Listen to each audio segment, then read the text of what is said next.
안녕하십니까. 땅콩 사주 교실입니다.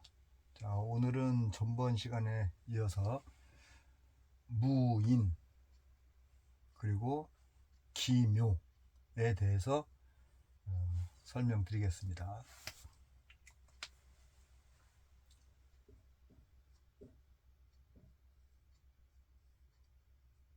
무인 지장간이 무병갑 이렇게 되어 있네요. 자, 무인 일단 무인은 음양으로 놓고 봤을 때 양이 양을 만났다. 또 무토가 인목을 깔았다. 이렇게 얘기할 수 있습니다. 나무와 흙의 관계, 이렇게 또 생각해도 여러 가지 상상해낼 수 있습니다. 자, 이 무토 입장에서 목을 보면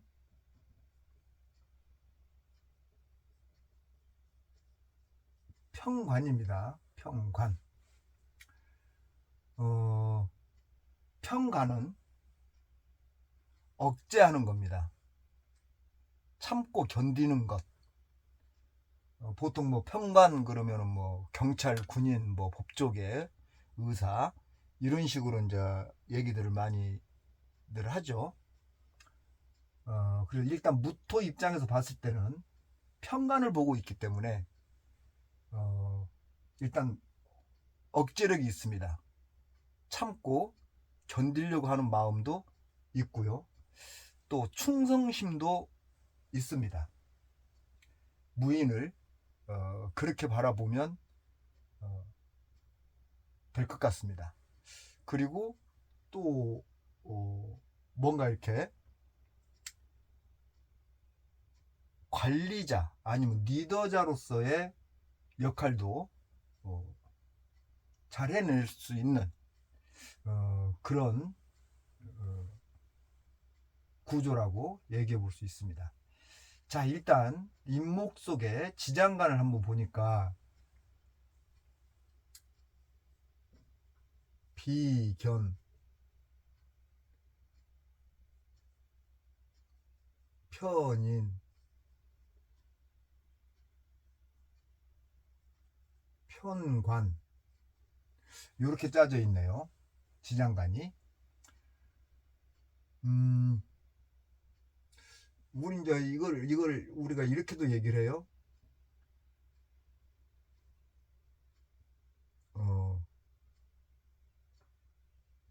관, 인, 비 이렇게 줄여서 이걸 줄여서 비견, 편인, 편관을 줄여서 관인비 구조다라고 얘기도 합니다. 자, 그러면 관인비 구조는 어떨까를 생각해 보면 또 풀이가 되겠죠. 자, 일단 비견, 전문직, 뭐 관리직, 편인, 교육, 연구,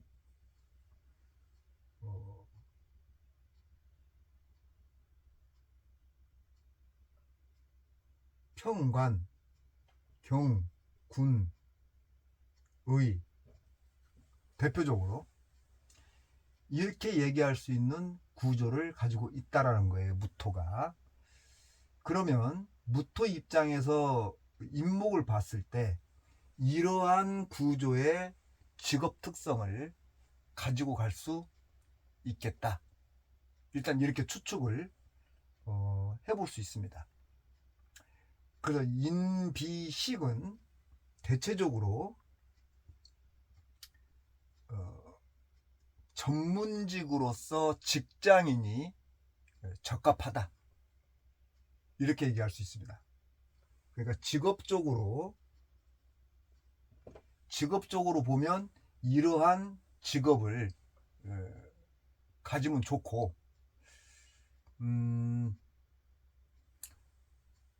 뭐 가장 좋은 거는 공무원이겠죠. 공무원하면 가장 좋고, 그냥 뭐 관리자, 뭐 건축, 설계, 뭔가 분석, 이런 정도의 직업을 무인은 가졌을 때 좋다, 이렇게 얘기를 해볼 수 있습니다. 거기에 추가로 조금 더 얘기해 보면, 사주에 인신사에 좌우묘유 진술충미가 이렇게 있죠. 일단 인신사회를 놓고 봤을 때 우리가 흔히 얘기할 때 뭐 역마 얘기를 하는데, 저는 그런 단어를 저는 잘 사용하지 않습니다. 그래서 인신사회 그러면 이동수가 있다, 활발성이 있다, 활발하다, 이렇게 얘기할 수 있습니다. 근데 무토는 묵직하기 때문에 별로 움직임이 없어요. 근데 밑에 인신사에 인을 깔고 있기 때문에 이동수가 있다라는 얘기예요. 이런 경우에 이제 설명하기가 좀 그런데, 제가 그 손님들한테 설명하는 것을 그대로 비유해서 예를 들어서 얘기를 해드릴게요. 이런 경우에 팔자를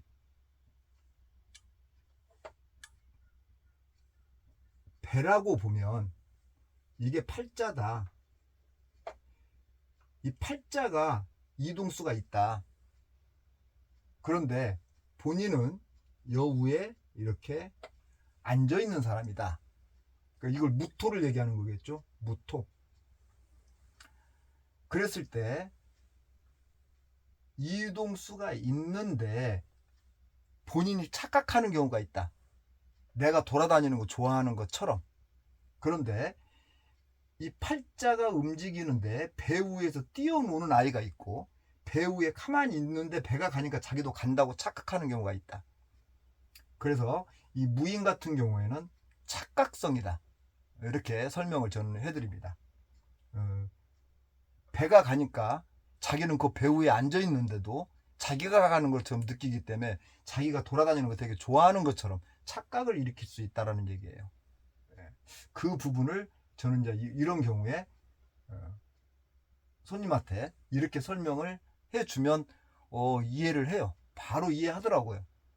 근데 이해할 수 있도록 설명을 해주니까 어떻게 보면 여기서 내가 얘기하지 못하는 여러 가지들이 있을 건데, 손님들한테 상담할 때 하는 그 내용들이 있을 건데, 어떻게 보면 그건 공부를 떠나서 그동안에 쌓아져 있는 노하우가 있기 때문에 순간순간 상황에 따라서 예를 드는 것이 다른 거죠. 초보자들 같은 경우는 공부만 했기 때문에 이걸 어떻게 내가 손님들한테 설명을 해줄까라는 어떤 생각들을 하다 보면 그 쉽지 않아요. 노하우가 그건 있어야 돼. 그래서 순간순간 비유해서 아니면 예를 들어서 이런 식으로 설명을 해드리는데, 무인 같은 경우에는 일단 이동수가 있다. 그렇다면 활동성 있는 직업을 가져도 좋겠다.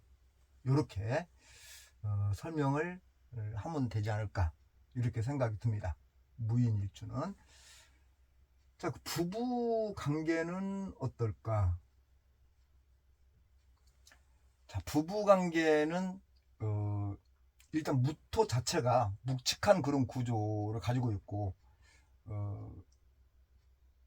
일단 평간인을 깔고 앉아 있어서 어떤 묵직한 그런 면들은 보이지만, 어떻게 보면 자기 기준이 굉장히 강하다. 그러니까 좀 성격 자체가 좀 보수적인 구조를 갖게 되기 때문에 공무원 그러면 좀 융통성이 없는 거죠. 그래서 자기의 기준을 강하게 가지고 있다 보니까 조금 대화하는 데 있어서 타협점을 좀 잘 찾지 못하는 그런 경우가 있습니다. 그래서 이 부부관계, 무인의 부부관계는 어떤 사랑보다는 어떤 의무 아니면 책임감, 이런 관계로 살아갈 가능성이 높습니다. 그러니까 어떻게 보면 좀 감정에 대한 표현을 잘 못하는, 좀 서투른 그런 경우다라고 얘기할 수 있습니다. 그래서 남자가 됐든 여자가 됐든 이러한 성향이라면 만나는 상대는 좀 표현도 좀 잘하고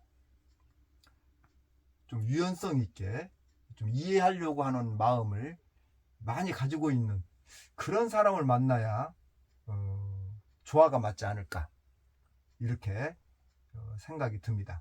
그러나 무인을 가지고 있는 본인 당사자는 이런 부분들에 대해서 내가 이러한 성품이구나 라는 것을 좀 알고 본인 스스로 좀 유도리 있는 그런 삶을 가지고 가기 위해서 좀 노력하려고 하는 그런 마음을 좀 먹어야 되지 않겠나. 왜냐하면 성격을 바꾸면 운명이 바뀝니다.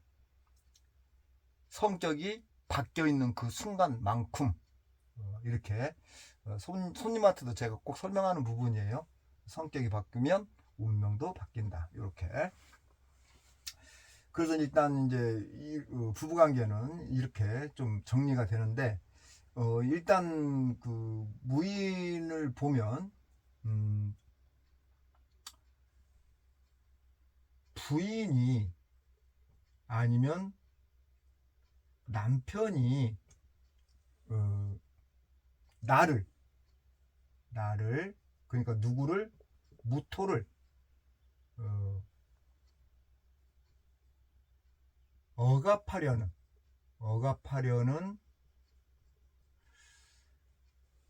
인연을 만날 가능성이 높습니다. 여자라면 남편이 그럴 것이고, 남자라면 여자가 그럴 것이다. 그렇게 만날 것이다. 좀 유도리 있게 이렇게 좀 감정 표현 잘하는 풍부한 사람을 만나면 좋은데, 그게 생각대로 안 되는 게 이 인생이죠. 그래서 무인은 본인 자신이 수용하고 받아들여야 되지 않겠느냐, 이렇게 생각이 듭니다. 받아들이면 큰 문제는 없습니다. 여자가 조금 지혜롭게, 아니면 남자가 좀 지혜롭게 억압을 한다면 괜찮아요. 나쁠 거 없습니다. 그리고 이 임목 입장에서 보면은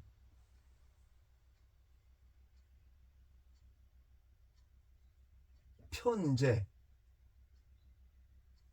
식신, 임목이 편재와 식신을 안고 있는 걸로 봐서는 만나는 상대자가 나름대로 기본적 능력은 가지고 있는 인연일 것이다 라고 얘기해 볼 수 있습니다.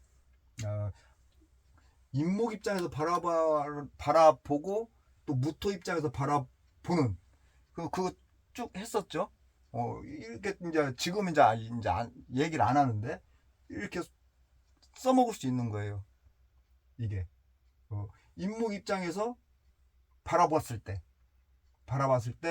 편재와 식신을 갖고 있다는 얘기는 인목이 이걸 안고 있는 거기 때문에 누가 됐든 간에 어떤 이게 육친이 어느 쪽에 속하든 간에 상관없이 기본적 능력은 갖추고 있는 사람이다라고 생각해 볼 수 있는 겁니다. 그거를 현실에서 써보면 많이 접촉이 돼요. 보통 결혼해서 산 사람들 이렇게 물어보면 이렇게 해서 물어보면요 맞다고 그래요. 그래서 이 부분에 대해서는 계속적으로 저는 지금 현장에서 계속 실험을 하고 테스트를 하고 있는데 괜찮습니다. 그래서 전에도 얘기했다시피 한번 이거 공부하는 사람들 이거 좀 연구 좀 더 해보자. 학식이 좀 깊은 사람들 한번 연구 좀 해보자. 이렇게 권해주고 싶습니다. 자, 그래서 무의는 이 정도면 될 것 같고요.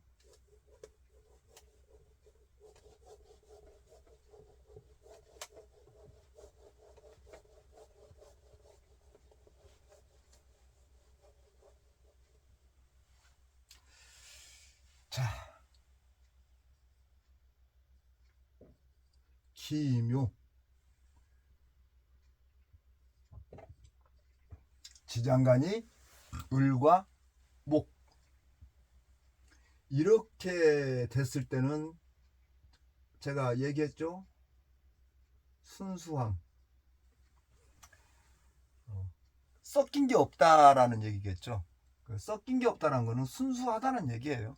그래서 일단은 섞이지 않는 글자는 묘목만 있는 게 아니라 다른 글자도 있기 때문에 섞이지 않는 글자는 일단 순수하다 글자 자체가 그렇게 바라보는 것이 타당성이 있다 이렇게 얘기를 해봅니다. 자, 기묘 토가 목을 깔았어요. 자,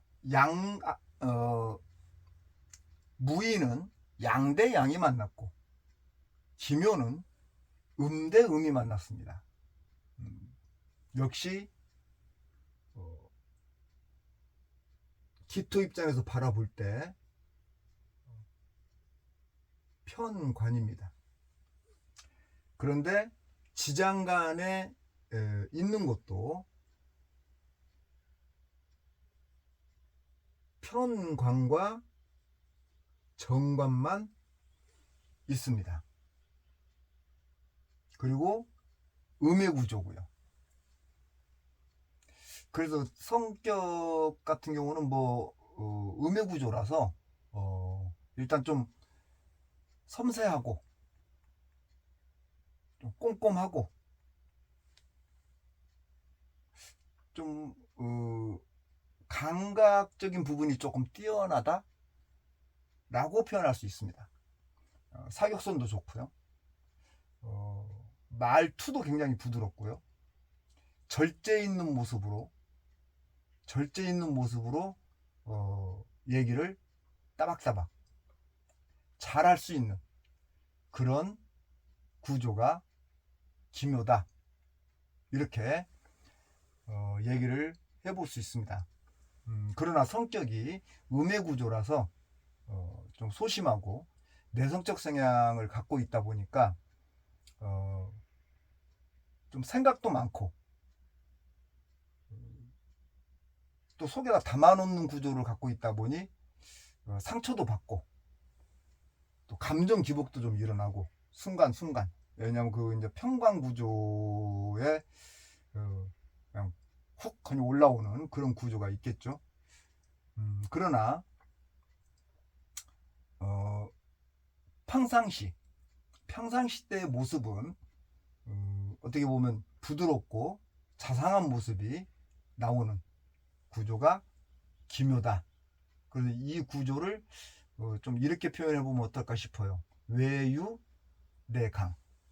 겉으로는 굉장히 유한 모습을 갖고 있지만 속으로는 상처도 받고 감정 기복도 있고 또 강단도 있고 이렇게 얘기를 해볼 수 있습니다.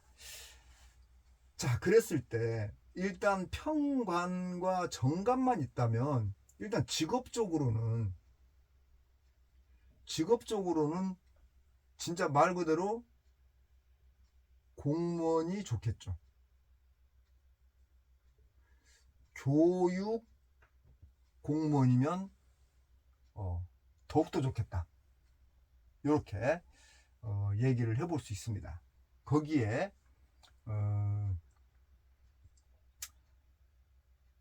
좀 소심하고 섬세한 구석들이 있으니까 이런 경우에는 디자인,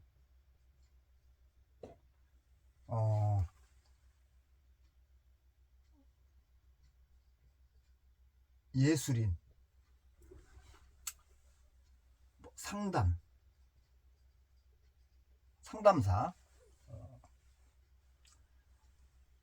뭐 그냥 사무, 행정직, 요것도 잘 맞겠다. 그러니까 정평관이 있다는 얘기는 일단 직업적으로 직장인으로서 안정되게 정규직으로서 정년퇴직하는 그런 구조를 가졌을 때 가장 좋다라고 얘기를 할 수 있습니다. 기묘는 기본적으로 그런 면들, 그러니까 평관과 정관이 일단은 이렇게 같이 있으면 아까 무인 얘기한 것처럼 뭐 경찰, 군인, 의사 뭐 이런 쪽 방향으로도 얼마든지 잘 가서 일할 수 있습니다. 또 좀 감각적 부분이 조금 이 기토는 특징적으로 좀 나타나고 자발자발 말을 잘합니다. 그래서 교육 아니면 상담하는 역할로서도 잘하지 않을까 이렇게 생각이 듭니다. 그래서 무인이나 기묘 같은 경우는 어쨌든 본인이 나무를 키워야 되는 구조이기 때문에 잘 키워야 나무를 잘 키워서 기묘 같은 경우는 잘 키워서 꽃을 피우면 되고 무인 같은 경우는 잘 키워서 열매를 맺으면 되겠죠. 그래서 꽃을 잘 피게 하려면 기토 본인 자신이 흔들림 없이 이렇게 중간에서 이렇게 넘겨주는 역할을 한다 그랬잖아요. 흔들림 없이 자기가 해야 할 의무를 잘 실행해 나간다면 꽃을 잘 피겠죠. 그 말은 무슨 말이냐면 흙으로서의 역할을 잘 하라는 뜻이에요. 그래서 이렇게 무토나 기토 손님이 오면 저는 일단 기본적으로 이렇게 얘기를 합니다. 맡은 바 임무에 충실해라. 좌우로 흔들리지 말고, 그러니까 감정 기복 일으키지 말고 이것저것 고르지 말고 받아들이고 수용하고 이해하려고 하는 마음을 가져라. 그렇게 상담을 해줍니다. 그래야만이 열매도 맺고 꽃을 필 수 있으니까.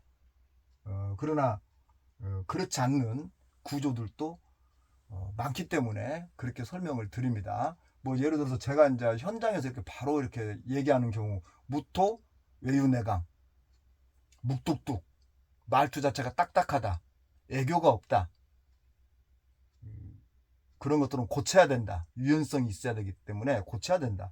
기묘 같은 경우에는 자기밖에 모른다. 자기의 틀에 맞으면 좋아하지만 그렇지 않으면 되게 쌀쌀맞다. 뭐 이런 것들이 이제 특징적으로 나타나는 부분인데 이거는 어떻게 보면 노하우에서 나오는 모습이라고 얘기할 수 있습니다. 그동안에 쌓아온 노하우에서 뭔가 특별하게 여기서 뭔가가 나와서 그렇게 얘기를 하는 게 아니고 사람 상대를 많이 하다 보니 그러더라. 기토는 그렇고 무토는 그렇더라. 이런 것들. 그래서 일단은 사람 상대를 많이 해야 그러한 노하우가 생겨서 이제 가는 건데, 기본적으로 이 틀을 알고 이제 이렇게 갔을 때 이제 여기다 이제 내 노하우가 들어가는 거예요, 여기에. 그래서 전문가가 되는 거죠. 그러니까 처음부터 됐겠습니까? 그만한 노력이 있었으니까 하고 있는 거지. 자, 그럼 부부 관계는 어떨까? 부부 관계.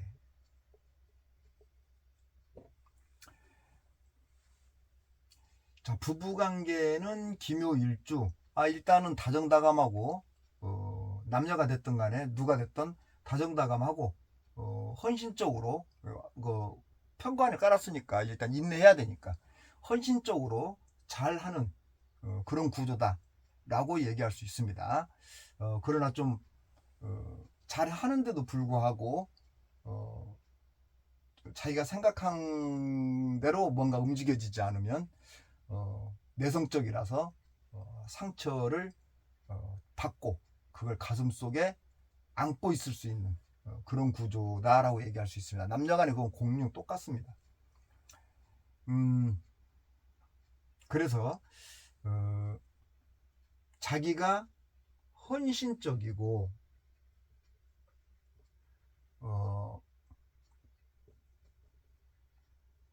다정다감하게 하는 구조라서 상처를 받으면 꽝 하고 삐지겠죠.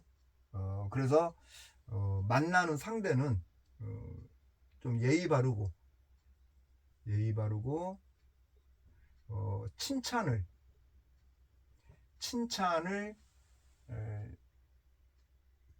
잘해주는 사람, 그런 사람을 만났을 때 자기가 노력하는 것에 대한 보람을 느끼기 때문에 더 잘하지 않을까. 특히 또 기토의 특징이 마음에 들면 굉장히 잘해요. 좀 감정 기복이 있어서 그렇지 마음에 들면 굉장히 잘하는 스타일이에요, 기토가. 근데 이제 마음에 안 들면 또 되게 상대 안 하려고 하죠, 그냥 아예. 그래서 이 기토가 이 교육 상담에 나왔다시피 자발자발 말을 잘합니다. 자, 그랬을 때 그 말을 들어주고 호응해주는 그런 남녀를 만난다면 아마 조합이 잘 맞지 않을까 이렇게 생각이 듭니다. 그러나 반대적인 현상을 만나게 되면 대화가 안 되기 때문에 답답하다는 느낌이 오겠죠. 근데 역시 기토가 목을 보고 있기 때문에 목극토 해서 누르는 구조라서 누구를 만나든 남녀간에 누가 됐든 상관없이 내가 아니 이 상대가 나를 통제하려고 하는 그런 사람을 만날 가능성이 높다. 이렇게 얘기를 할 수 있습니다. 그러니까 기토 입장에서 봐서는 좀 눈치를 봐야 되는 그런 경우인 거죠. 어떤 말을 해도 좀 눈치 봐가면서 말을 해야 되는. 왜냐면 말 잘못하면 평안한테 눌릴 거니까. 그래서 만나는 상대가 이제 조금 자기가 하는 거에 대해서 칭찬도 많이 해주는 그런 성품인 평관을 만나면 좋겠죠. 그래서 기묘는 이렇다. 자, 다음에는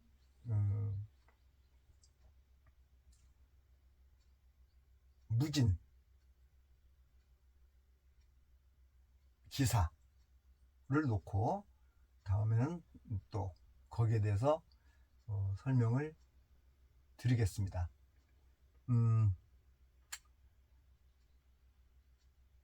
여기서 잠깐 좀 해주고 싶은 얘기가 있는데 오늘 손님이 나이도 어린데 제가 삼재였었는데 굉장히 안 좋았다 이렇게 얘기를 하더라고요. 작년에 저한테 왔었는데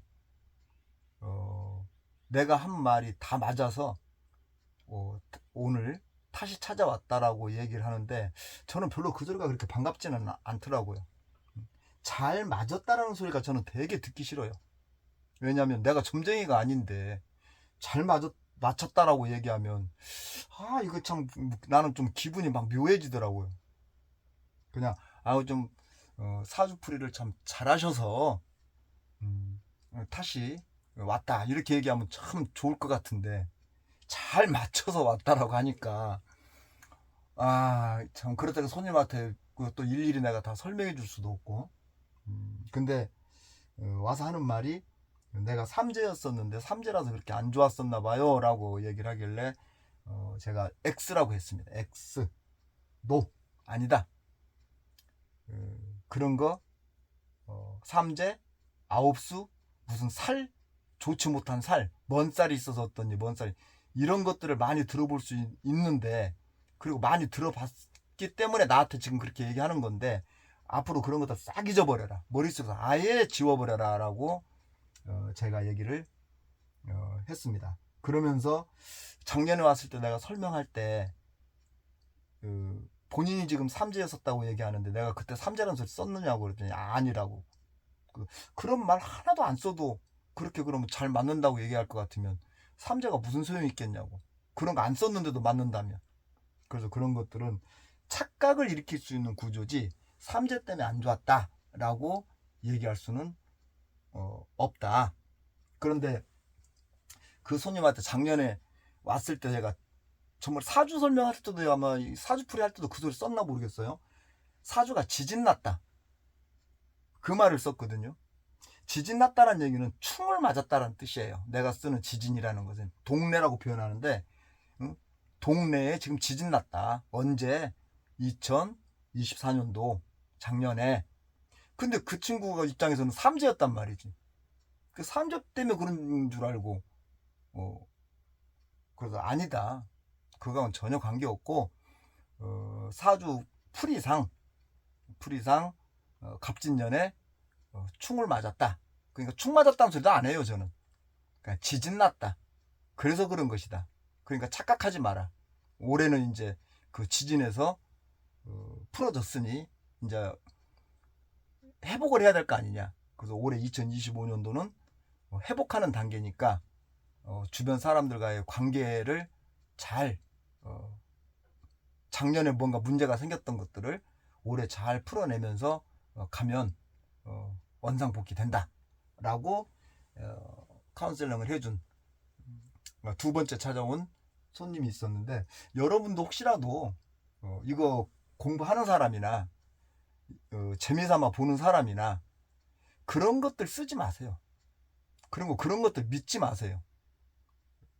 저는 12진살이니 12운성이니 그런 것도 저는 쓰지 않습니다. 쓸 이유가 없어요. 그냥 간단해요. 음양, 오행. 이 음양, 오행만 제대로 알아도 사주 다 풀어요. 거기에 육친, 대비. 육친 대비. 그 다음에 육충, 육합, 지충,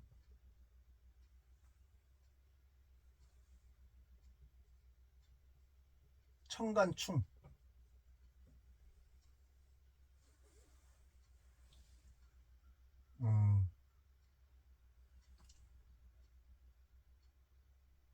그 다음에 또 뭐가 있을까?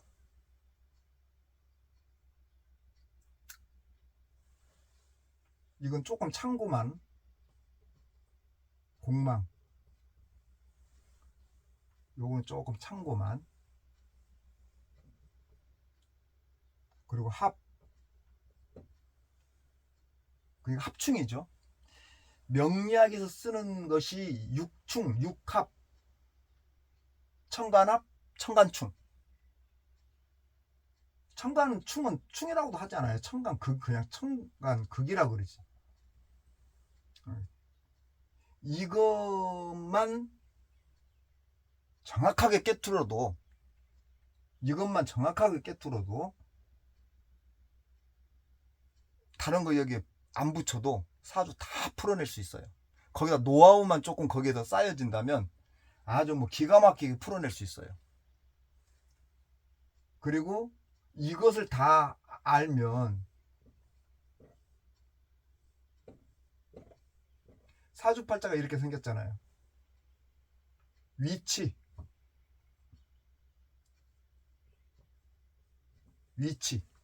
이러한 것들의 대비, 나를 기준으로 이치에 어디에 있느냐에 따라서 나한테 다가오는 강약이 다르단 얘기죠. 연에 있을 때, 월에 있을 때, 시에 있을 때 다르단 말이에요. 그 강약 조절을 자기 나름대로 판단해내는 것. 그리고 청간과 지지 간의 관계성. 그러니까 어떻게 보면 명리학, 전통 명리학에서 얘기하는 그 부분들만 정확하게 공부하고 정확하게 머릿속에 외우고 깨투르면 굳이 거기에 12인살, 12운성, 무슨 어우, 그런 거 안 붙여도 되는데 그런 걸 붙여갖고 얘기하니까 점쟁이 소리 듣는 거지. 그래서 여러분은 제 거 유튜브를 보시는 분은 좀 순수하게, 순수했으면 좋겠어요. 그냥 순수하게 바라보고 순수하게 공부하고 순수하게 상담하고, 손님들이 다 알아봅니다. 왜냐면 손님들이 이거 보러 다니는 사람이 뭐 한두 군데 다녀봤겠습니까? 나한테만 왔겠냐고요. 다른 데도 다 다녀봤지. 손님들이 먼저 알아봐요. 왜냐면 하도 다녀서. 잘 본다 못 본다? 그 사람들은 그렇게 평가하겠죠. 잘 본다 못 본다. 그런데 돌아다녀 봤던 사람들이라 벌써 다 알아요. 오히려 손님이 나한테 막 살 얘기를 해. 저는 안 하는데. 어쨌든 공부하는 분들 될 수 있으면 이 좋은 학문을 점수화 시키지 마시고 명리학으로서 또 내가 상담사로서 역할을 한다라고 생각을 하고 자부심을 가져야지, 내가 점쟁이 노릇을 한다라고 생각하면 좀 쪽팔리지 않나요? 저는 내가 점쟁이라고 생각한다면 나는 이거 안 했을 거예요. 점쟁이라고 생각을 안 하니까 하고 있는 거고, 그래서 계속 연구하고 공부하려고 노력하는 거고 지금도. 그래서 여러분도 이 명리학을 순수하게 다가오면 아마 이렇게 눈에 잘 들어와요. 그리고 재밌고. 괜히 또 말이 또 다른 데로 흘렀습니다. 다음 시간에 또 찾아뵙겠습니다. 고맙습니다.